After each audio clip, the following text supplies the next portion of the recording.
Vi havde egentlig inviteret John Strang, som er professor, Sir, fra London, og som ved rigtig meget om det her emne, og har forsket i, hvordan man stopper overdosisdødsfald i årevis. Vi havde inviteret ham til at komme til den her konference, og først så sagde han, at det kunne han kun, hvis hans kone sagde, at det var okay, fordi det var midt i sommerferien.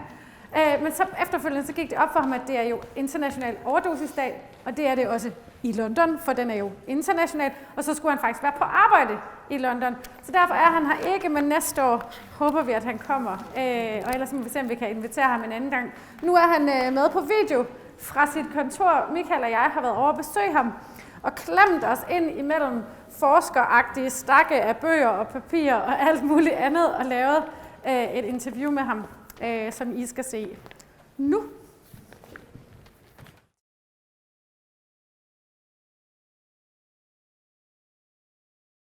So I'm John Strang, I'm Professor Sir John Strang, and I head up the addictions group here at the National Addiction Centre. So that's in King's College London in the UK. Great, thank you. And we're here to talk about take-home naloxone. And could you begin by telling me how many people dies from an overdose each year? The numbers who die are horrific.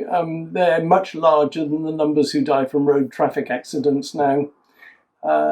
And if you look globally, across the world, it's something like 140,000 people die every year from an overdose to do with either heroin or other opioids. That number's been steadily growing, and if you look at countries like the US, where they have a horrific problem, just in the US alone, there's now more than 100,000 deaths per year. And those you can see those as three overlapping epidemics. You've got a big increase over about 20 years in prescription opioid overdose deaths. You've then got, over the last 10 years or so, a big increase in heroin overdose deaths. And then in the last few years, you got deaths from illicitly manufactured fentanyl. So it's one of the big challenges today. Thank you. And so you say the numbers are rising. Could you elaborate a bit on how is the situation developing in Europe or globally? Yeah. So the numbers are steadily rising, and it would be a massive problem that society, from a society point of view, we need to deal with, even if the figures weren't rising. If they were just staying at 50,000, you'd go, every one of these 50,000 is a real person with a family around them and a community around them.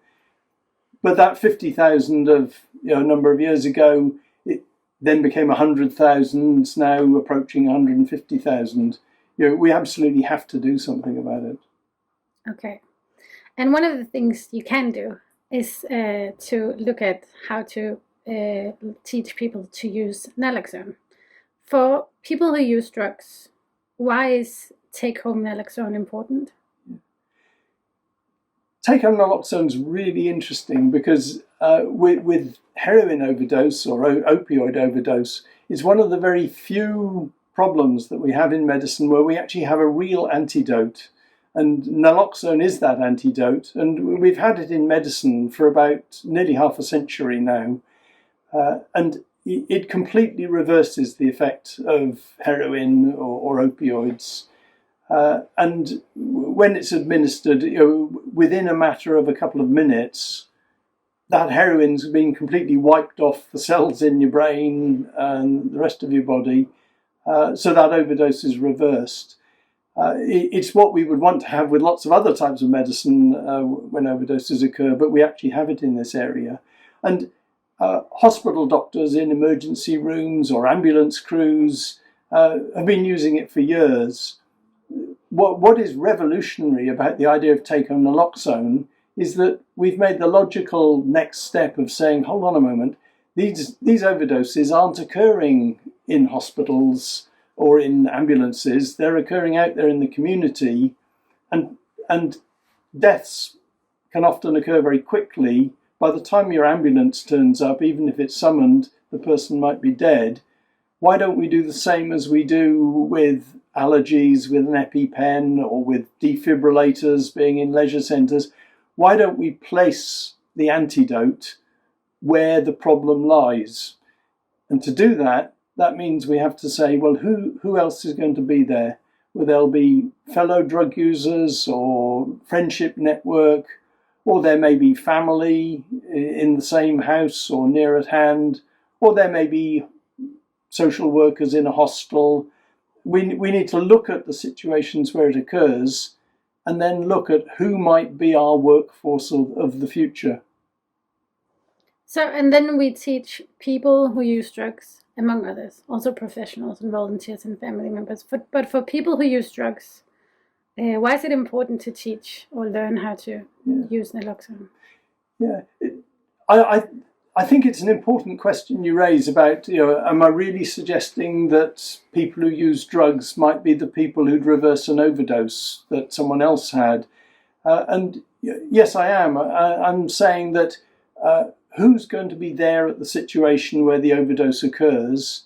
Well, when we've now done the work, we discover that at least 80% of overdoses that occur are when another person or other people are present.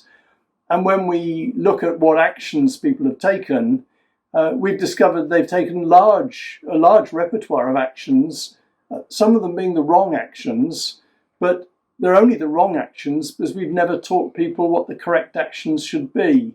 So there's a big reservoir of willingness to intervene, willing to take action. And there's two aspects to it. And there's a lot of focus on the naloxone, but the real action is that you or I need to step forward to deal with the fact that somebody's dying in front of us. We need to check their airway and their breathing. We need to help. We need to assist their breathing if they're not breathing properly. And if we have naloxone, we should give naloxone as an antidote. But it isn't all to do with naloxone. It's the naloxone in that wider context of how do you manage that crisis. And so necessarily you're needing to look at, might fellow drug users be the people who make those interventions?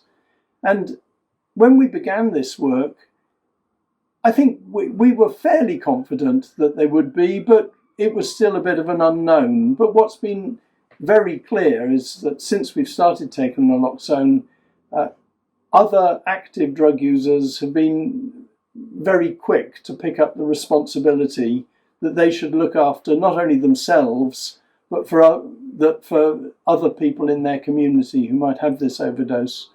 So then the challenge is, how do you train them about how to manage an overdose?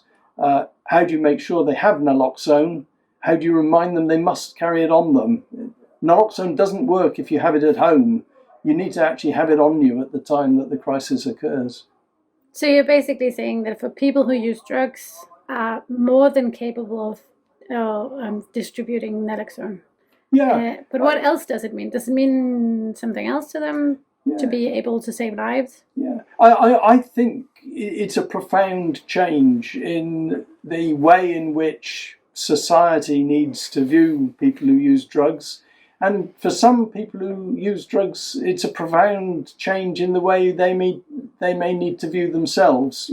That they have agency, they have responsibility.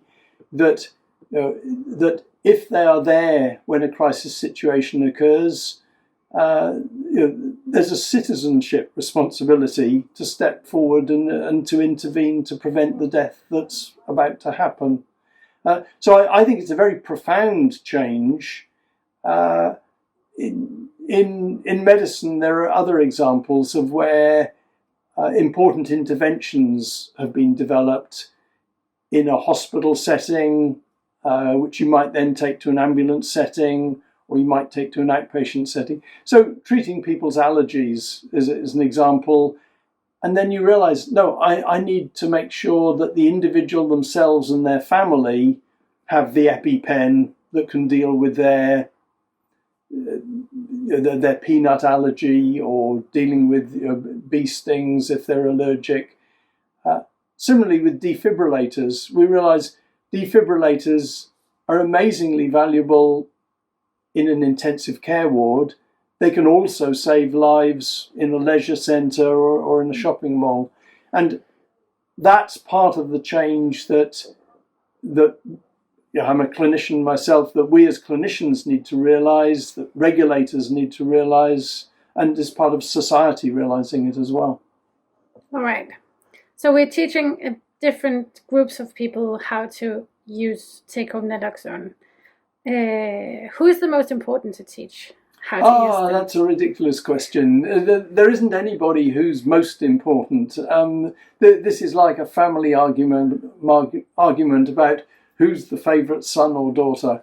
The answer is, people are different, and what you're really wanting to know is who might be in a situation where they could intervene to prevent this catastrophe occurring. So that would include fellow friends who were drug users themselves. It would include friends who were not involved with the drug use. It would include family members. If it's someone who's still living in a family home, you would absolutely want the parents or the brother or sister also to know how to manage this crisis if it occurred. But we then got to also think, are there other bits of our society and our response where we know there might be clustering, a larger number of people involved with drug use? So one might look at making sure that staff who work in hostels for the homeless, or police officers, that police officers might be the first people who came across somebody who'd had an overdose. And one of the remarkable changes from a public attitude point of view, I think, has been the number of countries where the police now carry naloxone with them to administer for life-saving reasons.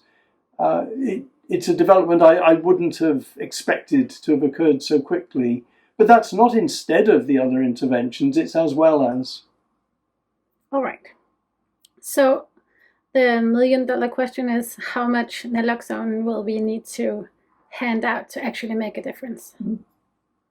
I think naloxone should be compulsory for everybody in the world to carry with them at all time, but I'm aware that's unrealistic, and in case it isn't obvious to the audience, I'm aware that's a joke. It's not a serious suggestion, but we do want to get to the situation where enough people have been given take-home naloxone and have it with them that the probability is that one of the people in that situation will have naloxone with them at the time.